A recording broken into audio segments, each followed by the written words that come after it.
ऊपर करना बस। भैया आप आ जाइए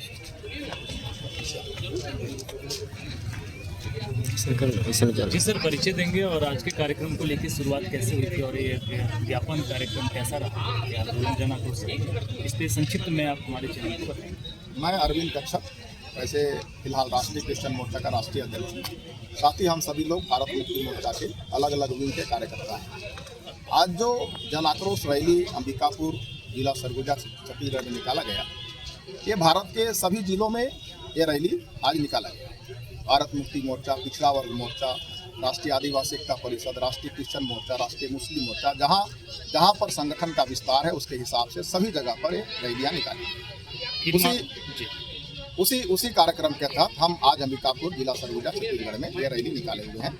इसमें हमारी प्रमुख मांग ये है कि भारत में ईवीएम मशीन से जो चुनाव हो रहा है, सबसे बड़ी धांधली यहाँ है और जो अल्पसंख्यक समुदाय के लोग हैं वो इस पर धांधली करके सरकारें बना रहे हैं, जिनको तो पंच जिताने का उनके पास जन समर्थन नहीं है, पर वो आज भारत के सबसे बड़े पंचायत के प्रधानमंत्री और मुख्यमंत्रीगण जितने भी हैं बन रहे हैं वो सब ईवीएम की वजह से।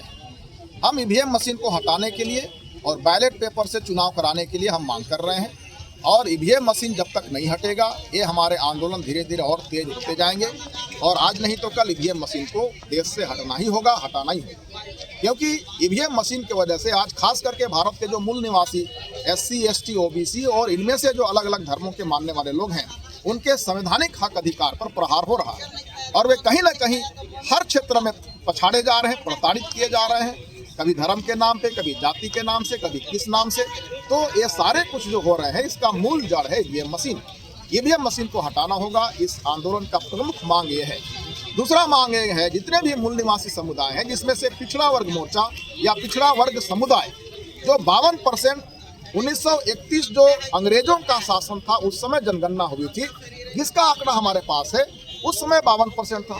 अब भारत आज़ाद हो गया, अंग्रेज चले गए, उसके बावजूद भी भारत में OBC जो पिछड़ा वर्ग है, उस पिछड़ा वर्ग के जातियों का जातीय आधारित जनगणना नहीं हुआ और जिसके वजह से आज तक उनको आरक्षण हो या उनके हिस्से का जो अधिकार हो नहीं मिला।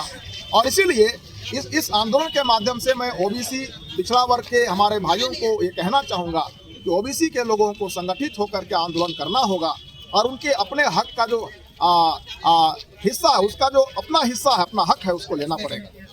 और साथ ही राष्ट्रीय आदिवासी एकता परिषद, राष्ट्रीय क्रिश्चियन मोर्चा के द्वारा हम इस बात को अच्छी तरह जानते हैं कि भारत के लगभग 10 राज्यों में धर्मांतरण विधेयक लागू किया गया।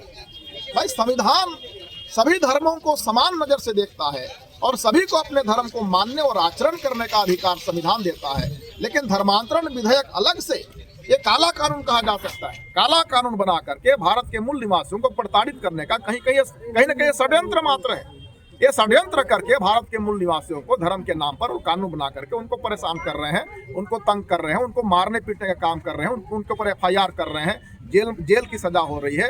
ये कहीं साबित नहीं होता कि धर्मांतरण हुआ है, लेकिन स्वेच्छा से जो लोग अपने अपने इच्छा से विवेक से धर्म मानते हो तो संवैधानिक अधिकार है, तो ये संविधान विरोधी कृत्य कर रहे हैं। इसका राष्ट्रीय क्रिश्चियन मोर्चा के माध्यम से विरोध करते हैं और साथ ही जितने भी SC समुदाय, अनुसूचित जाति समुदाय के लोग हैं, उनके साथ तो आप देख ही रहे पूरे देश में। अभी महामहिम माननीय सुप्रीम कोर्ट के चीफ जस्टिस के ऊपर जूता फेंका गया। हरियाणा में IPS एक अधिकारी थे SC अनुसूचित जाति समुदाय के, उनको आत्महत्या करने पर मजबूर किया गया। ये ऐसे तमाम उदाहरण है। पूर्व के जो राष्ट्रपति थे कोविंद साहब, उनको भी कहीं पर जहाँ तक पुष्कर राजस्थान में मंदिर में घुसने नहीं दिया गया, वो बेचारे सीढ़ी के पास वो पूजा पाठ करके बाहर लौटे। तो इस तरह के जातिगत भेदभाव आज भी SC समुदाय, अनुसूचित जाति समुदाय के साथ हो रहा है, तो संविधान लागू नहीं है। संविधान लागू होना चाहिए। पूरी रीति से संविधान अगर लागू होगा तो देश आगे बढ़ेगा, अन्यथा देश आगे नहीं बढ़ेगा। बाबा साहब ने कहा था, जब तक इस देश में भेदभाव खत्म नहीं होगा देश तरक्की की ओर नहीं जा सकता है, और आज वही स्थिति है। देश को पीछे ढकेला जा रहा है, संविधान के विरुद्ध में कार्य किए जा रहे हैं और लोगों को कैसे पीछा किया जाए, पछाड़ा जाए, इसके लिए रणनीतियाँ और साजिशें की जा रही हैं। संविधान को ताक में रख करके कार्य किया जा रहा है। तो इस जन आक्रोश रैली के माध्यम से हम मांग करते हैं कि संविधान लागू हो और संविधान में प्रदत्त अधिकार सभी को जो अधिकार मिले हैं वो मिले, ये लागू होना चाहिए। धन्यवाद।